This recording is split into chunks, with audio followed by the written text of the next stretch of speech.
예수님께서 부활하신 후에 엠마오라는 곳으로 가실 때 제자들 둘이 가고 있었습니다. 그때 제자들 둘은 예수님이 함께 가시고 계시는데 성경을 보면 예수님인 줄을 알지 못하더라라는 말씀이 있습니다. 그때 예수님께서 제자들에게 구약의 모든 말씀으로부터 시작해서 예수님 자신에 대한 성경의 말씀을 풀어주셨습니다. 예수님이 성경을 풀어주시니까 얼마나 재미있게 잘 말씀을 해주셨겠어요? 그래서 제자들이 예수님께 우리하고 조금 더 있으면서 말씀을 더 해주십시오 라고 예수님을 함께 있기를 부탁을 드렸습니다. 예수님 제자들하고 함께 있으면서 같이 떡을 뗄 때 예수님의 그 제자들이 함께 계셨지만 알지 못했던 예수님을 눈이 밝아져서 알아보더라 라는 말씀이 있습니다. 예수님께서 말씀을 그들에게 풀어주셨을 때 두 가지 일이 일어났습니다. 예수님 떠나신 후에 제자들이 그렇게 말을 합니다.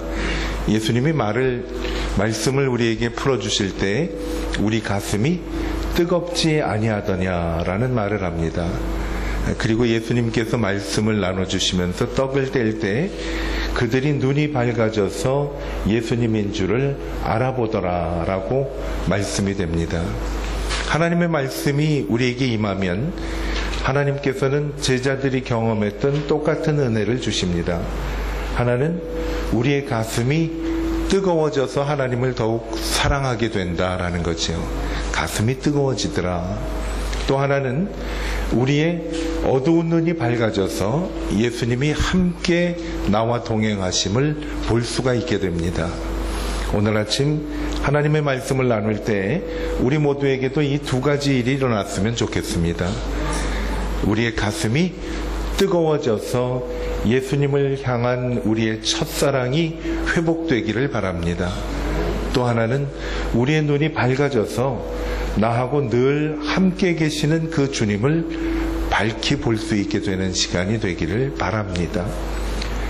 가슴이 뜨거워지고 그리고 우리의 눈이 밝아지는 시간이 분명히 될 것입니다. 하나님께서 그 같은 은혜를 주시리라 믿습니다. 김난도라는 분이 쓴 책에 이런 책이 있습니다. 아프니까 청춘이다 라는 제목이 있습니다. 아프니까 청춘이다. 청춘은 아프다고 합니다. 여러분 마음이 아프면 나도 청춘이구나 하고 생각을 하면 되겠어요. 청춘이니까 아프니까 청춘이다. 여러분 청춘만 아픕니까? 중년도 아프지요.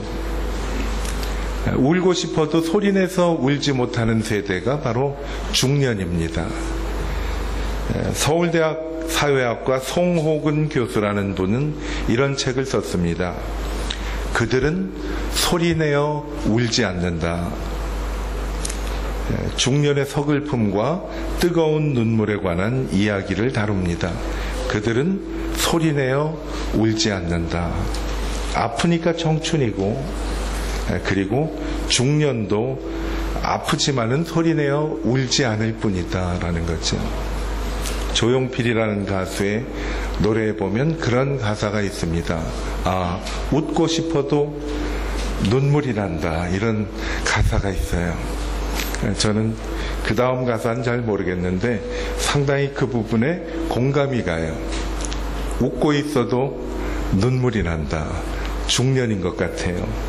자, 청춘도 아프고 중년도 아프고 노년도 아픈 것이 인생입니다. 청춘, 중년, 노년을 이렇게 살펴보면서 한번 생각을 해봤어요. 그러면 나는 이 셋 중에 어디에 속하는 것일까? 여러분 어디에 속하십니까? 청춘입니까? 중년입니까? 아니면 노년입니까? 저를 생각해 보니까 이도 저도 아닌 것 같아요. 낀 세대 같아요. 세상에서 가장 힘들고 어려운 세대가 끼인 세대라고 합니다. 근데 우리 주변에 보면 끼인 세대가 상당히 많은 것 같아요. 미국 사람들은 그런 말을 많이 씁니다. Young at heart. 내가 늘 가슴은 뜨겁고 젊다라는 거예요. 꿈을 꾸면 나이가 들어서 생활하는 꿈보다는 내가 어린 시절로 돌아가서 꿈을 꾸는 적이 상당히 많은 것 같아요. 거기에 보면 동네 친구도 있고 어머니도 나오고, 얼마 전에 제가 꿈을 꿨는데 아주 간단한 꿈이었는데 생생하게 기억이 나요. 어머니 심부름으로 두부를 사러 갔다 왔는데 두부 사갖고 오다가 그만 동네 친구하고 이야기를 하다가 두부가 땅에 떨어져서 깨어진 적이 있었어요. 그 꿈을 꿨어요. 근데 제 옆에 있던 친구 하나가 너 엄마한테 잃는다 그러고 깼어요. 잃지 마 그러면서. 그래서 두부가 깨지는 꿈, 두부 살아가는 꿈, 과연 그 꿈을 꾸는 나는 어느 세대에 속할까요? 청년일까요? 소년일까요? 여러분, 바로 그런 것입니다. 오늘 민수기 1장 1절에 보면요, 이스라엘 자손이 애굽 땅에서 나온 후에 둘째 해 둘째 달 첫째 날에 여호와께서 시내 광야 회막에서 모세에게 말씀하여 이르시되 라는 말씀이 나옵니다. 여기에 보면 하나님께서 모세에게 말씀을 하셨는데 어디에서 말씀을 하셨는가 하면 광야에 있는 회막에서 말씀을 하셨다라고 기록이 되어 있습니다. 히브리서에 보면은 여기에 나오는 광야라는 단어하고 그리고 말씀을 하는 입이라는 단어하고 같은 어원을 가지고 있다고 합니다. 광야, 입, 말이 같은 것에서 나왔다고 생각하는 것이 참으로 흥미롭습니다. 광야. 오늘 말씀에 보면 하나님이 광야에서 말씀하셨다라고 말씀하고 계십니다. 그래서 오늘 함께 나누고 싶은 말씀은 광야는 하나님께서 말씀하시는 장소이다라는 말씀을 나누려고 합니다. 모세는 광야에서 양을 치다가 하나님의 말씀을 들었습니다. 너는 가서 내 백성을 구하라 라는 말씀을 들었습니다. 오늘 읽은 말씀에도 보면 모세는 하나님께서 광야에서 말씀하시는 것을 경험을 하였습니다. 이스라엘 백성들은 광야는 하나님이 그들을 만나주시는 곳이고 그리고 말씀하시는 곳이라고 기억을 하고 있었습니다. 광야로 나간다라는 뜻은 어떻게 보면은 하나님의 말씀을 들으러 나간다라고 생각할 정도로 광야와 하나님의 말씀은 밀접한 관계가 있습니다. 이사야서 40장 3절에도 보면 이런 말씀이 나옵니다. 외치는 자의 소리여 이르되 너희는 광야에서 여호와의 길을 예비하라. 사막에서 우리 하나님의 대로를 평탄하게 하리라. 광야에서 여호와의 길을 예비하라. 이 말씀은 침례 요한이 광야에서 하나님의 말씀을 선포한 것과 비슷한 내용입니다. 침례 요한은 광야에서 하나님의 말씀을 선포했지요. 회개하라, 하나님의 나라가 가까웠느니라 라고 하나님 나라에 대한 복음을 전했어요. 여러분, 광야는 아무것도 없는 곳이 광야입니다. 아무것도 없는 곳에 사람들이 가겠어요? 그런데도 침례 요한은 광야에서 말씀을 선포했다고 전해지고 있습니다. 왜냐하면 광야는 하나님의 말씀을 듣는 곳이라고 이들은 늘 생각했기 때문에 그렇습니다. 마태복음 3장 1절 2절에도 보면 이렇게 말씀이 나옵니다.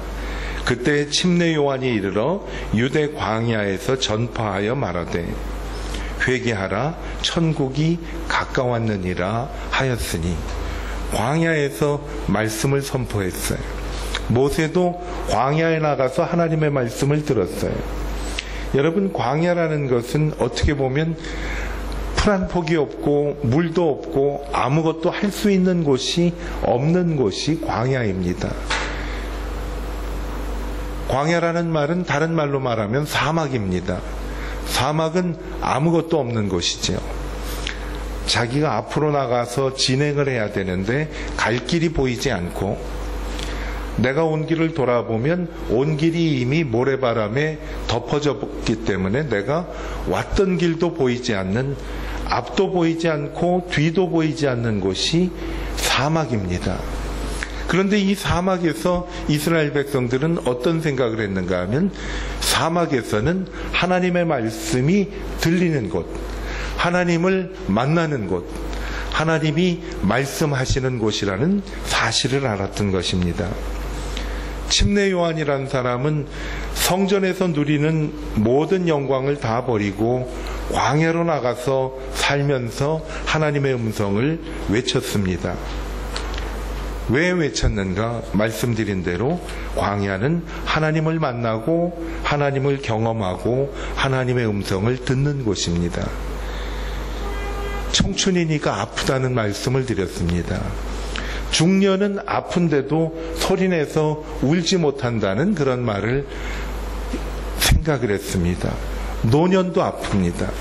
어떻게 보면 우리의 인생은 정말 앞길이 캄캄하고 왔던 길도 돌아볼 수 없는 그런 광야와 같은 사막일 줄도 모릅니다.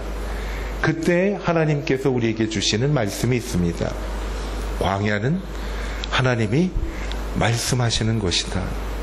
하나님의 말씀을 들으면요, 하나님께서 우리에게 약속을 해주셨습니다. 내가 세상 끝날까지 너희와 항상 함께 있으리라 라고 약속해 주셨는데, 우리는 그만 눈이 어두워져서 나와 함께 하시는 하나님을 볼 수가 없을 때가 많이 있습니다. 하나님의 말씀이 함께하는 곳에는 우리가 늘 마음이 뜨거워질 수밖에 없어요. 우리는 하나님을 사랑하는 그 순간에 가슴이 울렁거리기 시작했습니다. 교회에 나가고 싶은 마음이 들리고, 그리고 오래전에는 교회 예배 시간에 종이 울렸는데 종소리만 들으면 교회에 달려가고 싶은 마음이 생겼던 적이 있었던 분들도 계셨을 겁니다. 어떤 동기에 하나님께 나와서 예배를 드렸는지는 모르지만은 한순간 우리에게는 순수했던 마음이 있었습니다. 하나님 말씀 듣고 그 말씀으로 내가 힘을 얻어 정말 이 세상을 하나님과 함께 손잡고 오늘 부른 찬송대로 주와 함께 길을 가는 삶을 살아야 되겠다라고 결심했었던 때가 있었을 것입니다. 그런데 사는 것이 너무 힘들어요.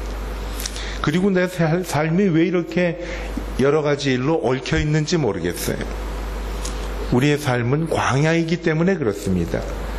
그런데 하나님께서 오늘 우리에게 말씀하십니다. 이 광야야말로 내가 하나님을 만나기에 가장 좋은 장소이고 하나님의 말씀을 들을 수 있는 곳이라고 말씀하고 있습니다. 광야는 하나님의 음성을 듣는 장소입니다. 어떤 장소라고요? 하나님의 음성을 듣는 장소인 것 같아요. 우리가 하나님 앞에 나오면 기뻐 뛰며 찬양을 하며 손뼉을 쳐야 되는데 너무 경직된 것 같아요. 날이 더워서 그런지 한번 저를 따라해 보세요. 광야는 하나님의 음성을 듣는 장소입니다. 여러분, 우리의 삶이 가장 어려운 그때 바로 그곳에서 우리는 하나님의 음성을 들을 수가 있다는 거지요. 누가복음 3장 1절부터 2절까지를 보면 이런 말씀이 있습니다. 디베르 황제가 통치한 지 15해 곧 본디오 빌라도가 유대의 총독으로 헤롯이 갈릴리의 분봉왕으로 그 동생 빌립이 이두레와 드라고닌 지방의 분봉왕으로 루사니아가 아빌레네의 분봉왕으로 안네스와 가야바가 대제사장으로 있을 때에 하나님의 말씀이 뭐라고 그러지요? 광야에서 사가랴의 아들 요한에게 임한지라. 앞에 나오는 말씀 단어가 복잡하죠. 이름 외기도 복잡하고. 그런데 그 말씀 맨 마지막에 하나님은 간단하게 정의를 내립니다. 광야에는 하나님의 말씀이 임하는 곳이다. 그래서 침례 요한은 광야로 나간 것입니다. 하나님은 광야에서 그를 만나 주셨고 그리고 하나님의 말씀을 주신 것입니다. 처음에 말씀드렸던 모세도 광야로 도망을 갔어요. 그때 그 광야에서 하나님께서 말씀하여 주셨습니다. 죽기를 기도했던 엘리야가 광야에서 세미한 하나님의 음성을 듣고 회복을 하였습니다. 하나님의 음성이 있는 곳에서는 사람의 회복이 있습니다. 왜 그런 줄 아십니까? 하나님이 영이 계신 곳에는 자유함이 있기 때문에 그렇습니다. 하나님의 영이 있는 곳에는 자유함이 있다라는 거지요. 나무 한 그루도 없고 풀포기 하나 없고 바람소리와 절대 고독과 침묵만이 흐르는 곳이 어딘가 하면 광야예요. 많은 사람들이 이 광야 같은 삶을 살 때 가장 힘든 때가 어느 때인가 하면 밤이라고 합니다. 여러분, 밤에 잠이 안 오면, 밤에 걱정이 많으면 이런 생각 저런 생각을 하게 됩니다. 이 밤이 언제 지나면 좋을까? 그런데 어때요? 밤은 지나가게 마련이에요. 밤이 가장 깊다는 것은 뭔가 하면 그만큼 아침이 다가오고 있다는 것을 우리에게 말씀을 하지요. 성경에 보면 밤에는 울음이 기숙할지라도 아침에는 기쁨이 오리로다라는 말씀을 했어요. 인생이 가장 힘들 때 기억할 것이 있습니다. 내 힘든 이 광야와 같은 삶 속에서 하나님은 내게 말씀하신다라는 거예요. 가장 힘들고 어려운 그 순간은 이미 우리에게 아침이 오고 있는 것을 예고하는 하나님의 음성을 들려주시는 것입니다. 하나님이 나타나는 곳은요, 늘 화려한 곳에 나타나지 않으십니다. 예수님이 어디에 오셨어요? 낮고 천한 마국간에 오셨어요. 말이 먹이를 먹는 말구유 위에 예수님께서 오셨어요. 그렇다면 내가 가장 비참하고 힘든 그 순간에 하나님께서 나에게 임하셔서 말씀해 주신다는 사실을 오늘 기억하게 되기를 바랍니다. 여러분, 예수 믿으면 기쁜 일만 있고 즐거운 일만 있는 것이 아니지 않습니까? 그렇죠? 어떻게 내가 예수를 믿게 됐는지는 모르겠지만 일단 교회에 발을 들여놓으면 모든 것이 좋으니까 교회에 한번 나와보세요. 그리고 나와봤는데 만만치 않은 게 믿음 생활이라는 사실을 잘 알고 있어요.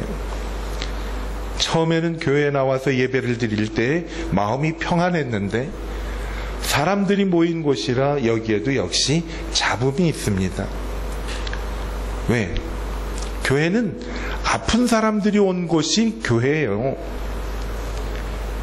교회는 아프기 때문에 하나님 앞에 치료를 받기 위해서 모인 곳이 교회예요. 그렇잖아요. 그러니까 어떤 분은 그런 말씀을 하잖아요. 교회는 종합병원이라고 얘기를 하잖아요. 다 아픈 거예요. 여러분, 병원 가서 그 대기실에서 앉아가지고 곁에 있는 분들을 보면 어때요? 다 아픈 분들이에요. 그분들 하는 이야기를 들어보면 어떤 얘기만 해요? 아프다는 얘기만 하는 거예요. 여러분, 하나님 앞에 나온 저희들은 어떻게 보면 기쁨으로 구원의 은혜를 찬송하러 오기도 하지만 인생을 살면서 너무 아프기 때문에 하나님께서 나를 어떻게 해주시기를 간절히 바라면서 나오는 거지요. 아픈 곳이. 그런데 그 아픈 곳에 하나님께서 말씀을 해주신다라는 거지요. 내가 가장 아플 때. 마가복음 1장 12절과 13절에 보면요, 예수님께서 광야에서 시험 받을 때의 내용이 나오십니다. 우리 한번 읽어볼까요? 그리고 곧 성령이 예수를 광야로 내보내셨다. 광야에 계셨는데 거기서 사탄에게 시험을 받으셨다. 예수께서 들짐승과 함께 지내셨는데 천사들이 그의 시중을 들었다. 말씀이 나옵니다. 여러분, 예수님이 기도하시는데 들짐승들이 옆에 있었어요. 아마 광야에서 살던 들짐승들도 추워서 예수님이 기도하시는 곳에 들어온 것 같아요. 아마 굴일 수도 있었던 것 같아요. 예수님은 들짐승들에게 둘러싸여서 기도하셨습니다.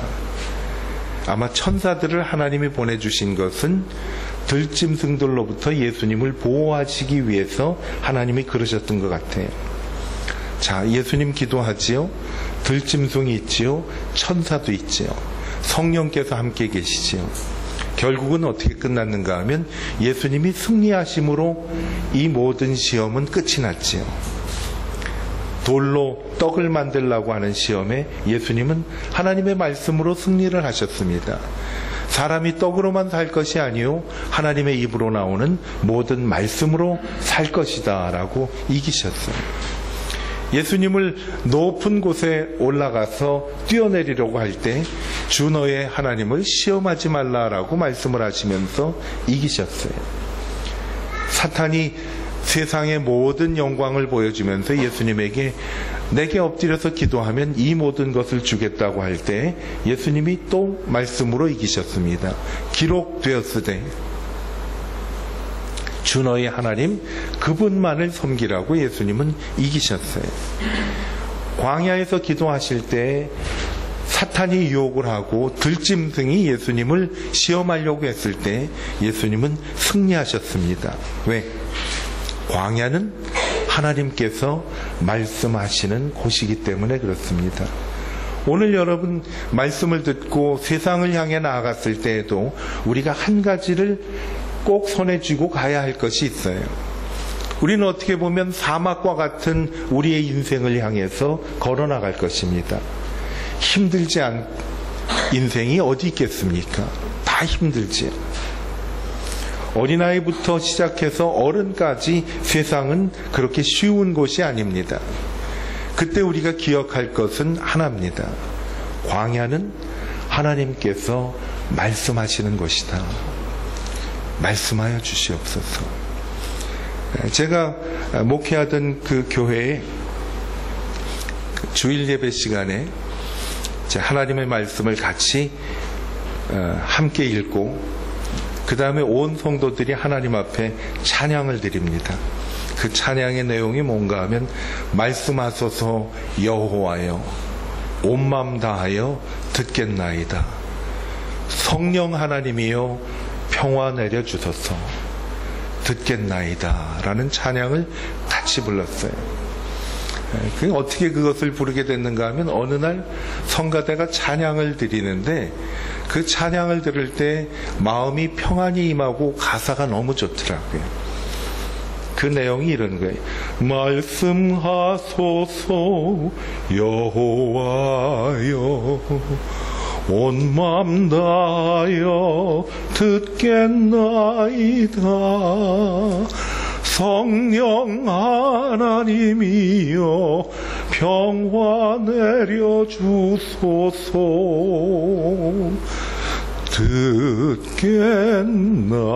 듣겠나이다 하고 매번 말씀을 들을 때마다 듣는데 어떤 분은 간절한 마음으로 하나님 앞에 말씀하소서 여호와여 하고 찬양을 불러요. 어떤 분은 눈물을 흘리면서 하나님께 찬양을 드립니다. 온 마음 다하여 듣겠나이다. 하나님 오늘 내게 말씀하시면 내가 온 마음을 다하여서 듣겠습니다. 성령 하나님이여 내 마음속에 평화를 내려주소서 듣겠나이다. 제가 앞에서 부르고 성도들이 다 같이 일어나서 제가 보는 앞에서 찬양을 부르잖아요. 그러면 저는 찬양을 부르는 성도들의 모습을 앞에서 쭉 봐요. 정말 평안한 마음으로 하나님의 말씀 주시기를 사모하면서 부르는 분. 어떤 분은 오늘 하나님께서 내게 말씀을 해주셔야 내가 이 힘든 세상을 살 수 있다는 정말 절규와 같은 그런 심정으로 하나님 앞에 눈물을 흘리면서 부르는 분이 계세요. 여러분, 우리가 상황은 어떻든 간에 우리는 하나님의 말씀을 들어야 할 때가 되었습니다. 광야는 하나님의 말씀이 우리에게 임하는 곳입니다. 하나님 앞에 그렇게 한번 우리도 외쳐보시지 않겠습니까? 말씀하소서 여호와여, 온 마음 다하여 듣겠나이다. 주님, 광야는 하나님께서 말씀하시는 곳이잖아요. 말씀을 하시면 절망하여서 예수님이 함께 계신데도 함께 계신 것을 모르며 절망 가운데서 살던 그 제자들이 다시 가슴이 뜨거워졌어요. 그 뜨거워졌던 가슴은 뭔가 하면 바로 예수님이 그리스도시고 살아계신 하나님의 아들이다라는 사실을 믿고 주님을 따랐던 그때의 뜨거운 마음이었어요. 그 마음이 다시 살아났던 것이죠. 주님의 영광을 따라가는 곳마다 이들은 보았어요. 많은 사람들이 길을 걸어가다가 예수님의 치료함을 간구하면서 예수님께 나왔을 때 예수님은 그들을 치료해 주셨어요. 아, 저분은 살아계신 하나님이구나.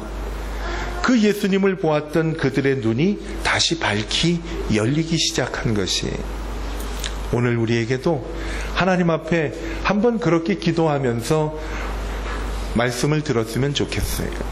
말씀하소서 여호와여, 내가 온 마음 다하여 듣겠나이다. 하나님의 말씀하시면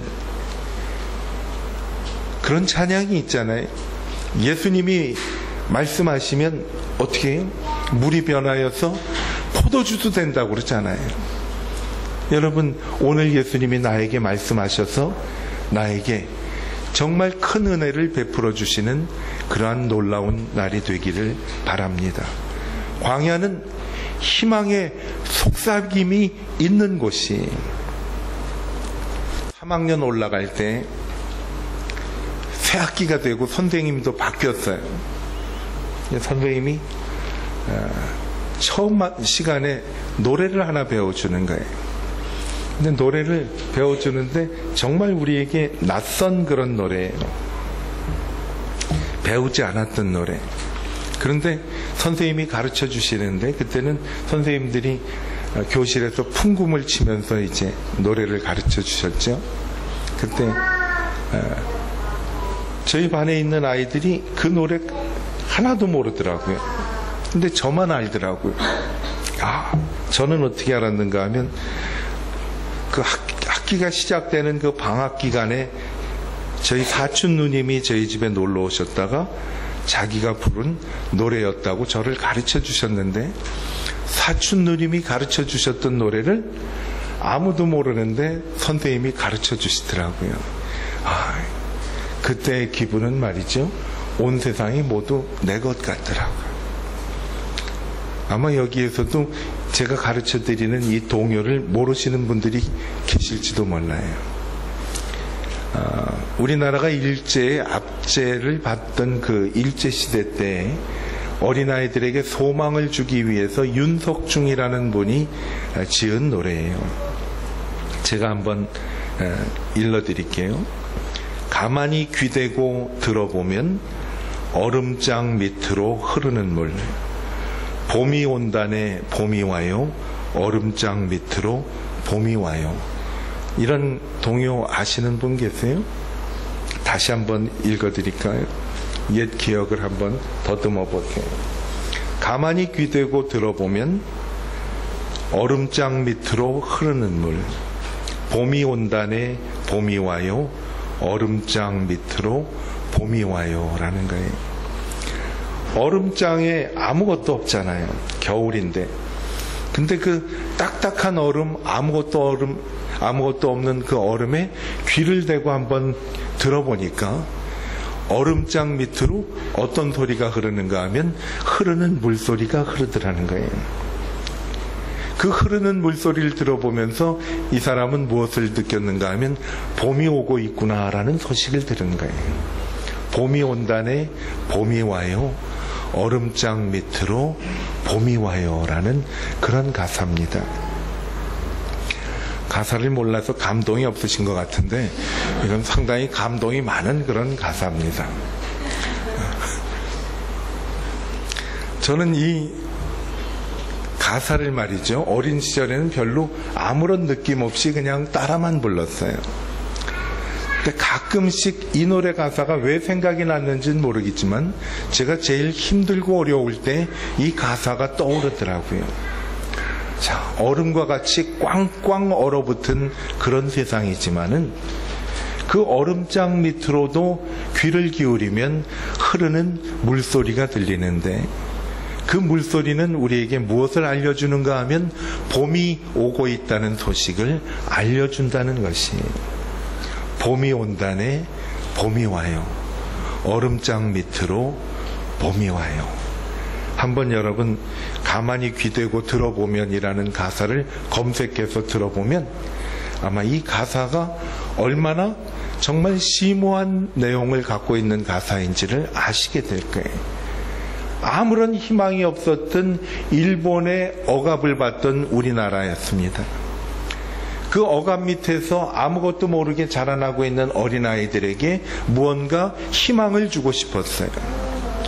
얼음과 같이 꽝꽝 얼어붙었지만 그래도 얼음에다가 귀를 대고 들어보면 그 밑으로 얼음 밑으로 흐르는 물소리를 들을 수 있을 것이다. 그 물소리는 우리에게 무엇을 알려주는가 하면 봄이 온다는 봄 소식을 알려준다는 거죠. 여러분은 어떻게 보면 우리의 삶이 광야의 삶이 꽝꽝 얼어붙은 얼음과 같은 그런 삶인지도 모릅니다. 꽝꽝 얼은 이 얼음은 광야 같은 삶뿐만 아니라 내 마음이기도 할 것 같아요. 도무지 내 마음이 굳어버리고 꽝꽝 얼어붙어가지고 무언가 하나님이 주시는 그 뜨거움이 이제는 먼 옛날 이야기같이 들려질지도 모르는 그런 삶일 거예요. 그리고 눈이 세상에는 많이 밝아졌는데 하나님을 향한 내 눈이 어두워져서 나와 함께 동행하시는 그 예수님을 눈으로 볼 수 없는 그러한 삶 가운데 살고 있는지도 몰라요. 그런데 여러분, 광야는 하나님이 말씀을 하시는 곳입니다. 하나님이 내게 말씀을 하십니다. 하나님은 모세를 광야에서 만나서 말씀해 주셨고 다윗을 광야에서 만나서 말씀해 주셨어요. 얼음장 같은 그러한 내 마음에도 귀를 대고 기울여 보면 흐르는 물소리가 분명히 들립니다. 봄이 오는 소식이. 여러분, 내 마음에 하나님께서 분명히 뜨거움을 회복해 주십니다. 하나님의 말씀을 귀를 기울여 들으려고만 하면 하나님께서 내 눈을 분명히 밝게 열어주십니다. 찬송 가사에 보면 그런 가사가 있어요. 내 눈을 열어 주 보게 하시고 주님을 사랑한다는 말을 하게 해 주시옵소서라는 가사가 있어요. 여러분, 오늘 우리에게 하나님께서 두 가지 은혜를 주시기를 바랍니다. 우리의 마음이 뜨거워지기를 하나님께서 원하고 계십니다. 우리의 마음이 뜨거워짐이 회복되기를 바랍니다. 또 하나는 우리의 눈이 밝아져서 세상 끝날까지 나와 항상 함께 하시리라고 하시는 예수님이 지금도 내 곁에 계시고 계심을 분명히 볼 수 있는 날이 되기를 바랍니다. 하나님이 말씀하여 주실 때 그 두 가지의 은혜가 우리에게 임하게 됩니다. 제가 아까 찬송 가사를 일러드렸죠. 말씀하소서 여호와여, 온 맘 다하여 듣겠나이다. 하나님, 온 맘 다하여 듣겠으니 내게 말씀해 주십시오. 이러한 기도가 여러분과 제가 하나님께 드리는 복된 아침의 기도가 되기를 축원합니다. 기도하겠습니다.